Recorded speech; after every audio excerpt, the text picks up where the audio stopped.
Of जी बेटे, ये है first step evolution of heterospory.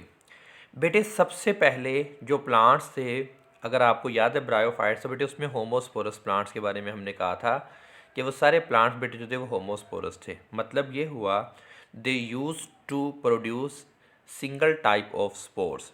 वो सारे के सारे बेटे जो स्पोर्स थे वो एक ही साइज़ के थे, मॉर्फोलॉजिकली वो डिस्टिंक्ट नहीं थे। जेनेटिकली बेटा चूँकि म्यूटिक प्रोडक्ट्स होती हैं सारी डिफरेंट होती हैं, मॉर्फोलॉजिकली ये बेटे आइडेंट सेम थे, लिहाजा हम इनको होमोस्पोरस कहते हैं। सो ये जो होमोस्पोरस थे, फिर क्या हुआ, टेरिडोफाइट्स तक बेटे सारे प्लांट जो थे वो होमोस्पोरस थे। फिर बेटे क्या हुआ कि एक ग्रुप था बेटे, यहाँ उसका जिक्र नहीं है, वो आपके बेटे स्मार्ट सिलेबस में स्किप हो गया, सिलेजिनेला।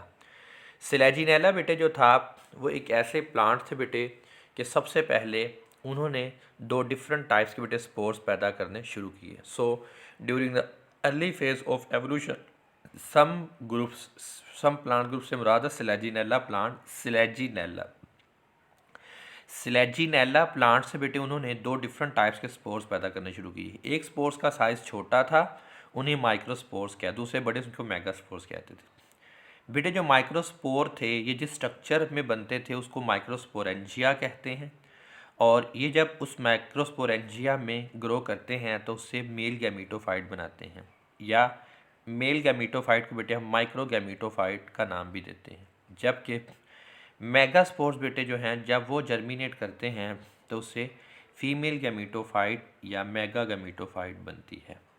तो ये बेटे पहला स्टेप था कि सिलेजिनेला बेटे वो पौधा था जिसने दो डिफरेंट टाइप्स के स्पोर्स सबसे पहले बनाए, और वही बेटे बुनियाद थी एवोल्यूशन ऑफ सीड हैबिट की। जी नेक्स्ट बेटे हम बात करते हैं, नेक्स्ट स्लाइड, नेक्स्ट फेज़ की अगर हम बात करें जी, जिसकी बेटे मैंने कहा कि अभी के कुछ बेटे जो प्लांट्स हैं उन्होंने डिफरेंट टाइप्स के स्पोर्स बनाना शुरू किए।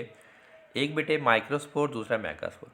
माइक्रोस्पोर जब बेटे माइक्रोस्पोरेंजियम के अंदर होते हैं तो वो बेटे बिखर भी जाते हैं, लेकिन मेगास्पोर जिस मेगास्पोरेंजियम में बनता है तो बेटे उसको बाहर निकलने नहीं दिया जाता, उसी उधर ही रहता है, उधर ही रिटेन करता है, उधर ही जर्मिनेट करता है, और उसकी जर्मिनेशन से फिर बेटे आगे फर्दर जो है वो फीमेल गैमीटोफाइट बनती है।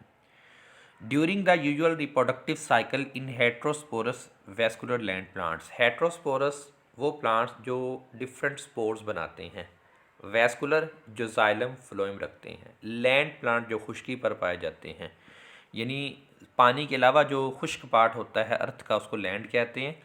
Megaspores are used to shed. Megaspores बेटे जो थे वो शेड हो जाया करते थे, बिखर जाते थे जैसे ही वो बनते थे, ताकि वो जर्मिनेट करे इनटू जी जी during the heterosporous plant the megaspores बेटे जो मेगास्पोर्स थे स्टार्ट में ऐसे हुआ कि जब बेटे वो बनते थे वो बिखर जाते थे, और बिखर कर वो फीमेल गैमीटोफाइट बनाते थे।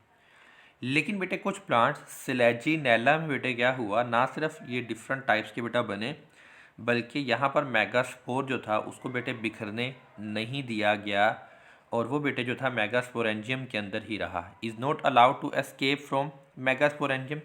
जिस मेगास्पोरेंजियम में ये बना उसको हमने मेगास्पोर कहा, और उसके अंदर ही ये रहा, उधर ही जर्मिनेट किया जैसे ही इसकी पैदाइश हुई।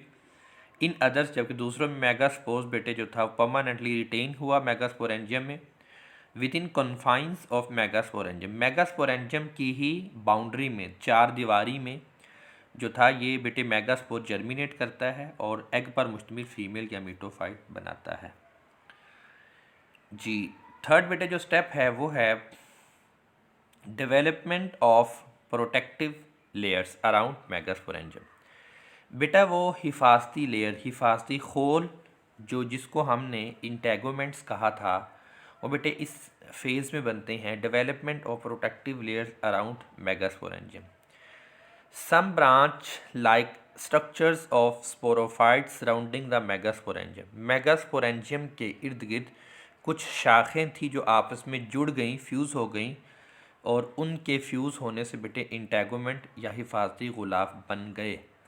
और वो जो मेगास्पोरेंजियम था जो बहुत टाइटली क्लोज था, पैक था, जिसको हिफाजती तहों ने अच्छे तरीके से छुपा लिया था, मुकम्मल तौर पर जो थे वो इतना टाइटली पैक कर दिया उसको कि उसको खोला नहीं जा सकता था। तो इंटेगोमेंट्स ने इस मेगास्पोर एंजियम को इंडेहिसेंट बना दिया, मतलब बहुत टाइटली पैक कर दिया। ये जो इम्पोर्टेंट चेंज थी, इससे बेटे एवोल्यूशन हुई फॉर्मेशन ऑफ ओव्यूल की।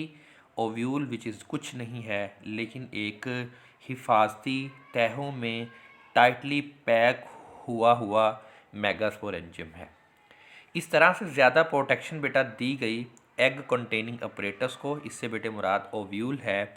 ओव्यूल यानी इससे मुराद बेटे जो है वो फंक्शनल मेगास्पोर है, जिससे फीमेल गैमीटोफाइट बनती है, वो उसको ज़्यादा हिफाजत मिली टेरेस्ट्रियल एनवायरनमेंट में। तो बेटा ये जो थर्ड स्टेप था, यहाँ तक बेटे एवोल्यूशन ऑफ ओव्यूल हो जाती है। मैं रिपीट कर रहा हूँ, पहला स्टेप में एवोल्यूशन ऑफ हेट्रोस्पोरी, दो डिफरेंट टाइप्स के बेटे स्पोर्स बने। देन उसके बाद जो स्पोर्स बेटा बने, एक स्पोर्स माइक्रोस्पोर थे और मेगास्पोर थे। माइक्रोस्पोर से मेल गैमीटोफाइट, मेगास्पोर से फीमेल गैमीटोफाइट। दूसरे स्टेप में कि जो मेगास्पोर फीमेल गैमीटोफाइट बनाते हैं, वो बनने के बाद बिखरते नहीं हैं, वो मेगास्पोर जिस मेगास्पोरेंजियम में बनते उसी में रहते हैं, उसी में ग्रोथ करते हैं, और जब वक्त पूरा होता है तो फिर उसी में फीमेल गैमीटोफाइट भी बनाते हैं। तो दूसरा स्टेप था retention and germination of megaspore with in megasporangium. बेटे जो थर्ड वन है, जो तीसरा वो था डेवलपमेंट ऑफ इंटेगोमेंट्स या development of protective layers around megasporangium. हम इसको बेटे फॉर्मेशन ऑफ ओव्यूल का नाम भी दे सकते हैं। अगर आपसे लोगों को क्वेश्चन पूछा जाए describe in detail the evolution of ovule, तो फिर बेटे आप 3 स्टेप्स जो थे वो पहले 3 स्टेप लिख लेंगे। बल्कि जी बेटा पहले 3 स्टेप लिखेंगे तो इससे आपका ये जो है evolution of you can say ovule भी बन जाएगा।